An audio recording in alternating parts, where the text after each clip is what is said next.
Om Shanti. Today's मंत्रा। किसी के दुख में दुखी ना हो। किसी के दुख में दुखी ना हो। इसको बहुत ध्यान से समझेंगे। बहुत जरूरी है ये समझना। होता क्या है बहुत बार कि कोई व्यक्ति हमसे मिलता है, अपने जीवन के दुख बताता है, तो हम भी क्या हो जाते हैं, दुखी हो जाते हैं उसकी बातें सुनकर। अच्छा, तुम्हारे साथ ऐसा हुआ, तुम्हारे साथ बहुत गलत हुआ। और हम भी दुखी हो जाते हैं, हम परेशान हो जाते हैं। अब एक्चुअल में देखा जाए, दुखी होना तो किसी बात का सोल्यूशन नहीं है ना। इस लाइन को अपने घर में लगा ले कहीं पर। दुखी होना किसी बात का सोल्यूशन नहीं है। दुखी होना, चिंता करना, परेशान होना। लेकिन ये जो सोसाइटी में एक सोशल कंडीशनिंग बोलते हैं ना इसको, सोशल कंडीशनिंग क्या हो गई है कि हमें दुखी होना चाहिए। कोई हमें दुख बता रहा है, हम दुखी होते हैं तो कहते हैं हमारी केयर कर रहे हो आप। इसका मतलब जो व्यक्ति खुद ही अपनी केयर नहीं कर सकता, जो खुद को ही प्रोटेक्ट नहीं कर सकता फ्रॉम नेगेटिव एनर्जी, वो कैसे दूसरों की हेल्प करेगा। सोचने वाली बात है ना। तो खुद को डिटैच होकर, कोई हमें दुख बता रहा है, अपने प्रॉब्लम्स बता रहा है, हमें दिल से रहम होना चाहिए, उस आत्मा के प्रति प्यार होना चाहिए। पर दुखी होना, किसी के दुख में दुखी होना प्यार नहीं है। बहुत अच्छे से समझें इस बात को, क्योंकि ये बात बचपन से हमारे अंदर डाली गई है, सोशल कंडीशनिंग है। हम कई बार जाते हैं ना कई जगह पर सेशंस के लिए, तो जब ये बात बोलते हैं तो कई लोग लगता है कि अच्छा पत्थर दिल हो जाए, मतलब फिर, है ना। कई लोग ये प्रश्न पूछते हैं कि मतलब अच्छा किसी के दुख में दुखी ना हो मतलब पत्थर दिल हो जाए। नहीं, ऐसा बिल्कुल नहीं है। हमारे अंदर वो रहम भाव होना चाहिए, प्यार होना चाहिए। पर हम दूसरों की हेल्प कब कर पाएंगे?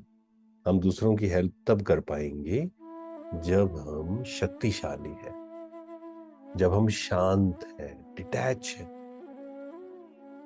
जो काउंसलर्स होते हैं ना, उनको पहली चीज यही समझाई जाती है कि अगर आपको एक अच्छा काउंसलर बनना है, सबसे पहली चीज जो सीखनी है वो है डिटैच होने की। अदरवाइज आप मान लीजिए दिन में 5 लोगों से मिले, एक एक घंटा उन्होंने अपना दुख सुनाया, अगर आप डिटैच नहीं है, अगर आपने अपने आप को प्रोटेक्ट नहीं किया है, अपनी एनर्जीज को हाई नहीं किया है, तो उनके दुख सुनकर खुद ही दुखी हो जाएंगे। इसलिए कई काउंसलर्स एक्चुअल में मेंटल हेल्थ इश्यूज उनको होने लग जाते हैं। रीजन, पूरे दिन भर दुख सुन रहे हैं, दुख सुन रहे हैं, दुख सुन रहे हैं, दुखी हो रहे हैं, दुखी हो रहे हैं, एनर्जी ड्रेन हो रही है। अब जिसकी एनर्जी खुद ड्रेन है, वो हेल्प कैसे कर सकता है? पॉसिबल नहीं है ना वो चीज। तो आज का जो हमारा मंत्र है, हमें कम से कम 10 लोगों के साथ ये शेयर करना है, क्योंकि ये एक प्रकार से पूरे संसार में फैली हुई है। ये बीमारी जो है ना, पूरे संसार में फैली हुई है कि दूसरा दुखी है, हम भी दुखी हो जाएं। हम कहते हैं किसी के दुख में दुखी होना प्यार है।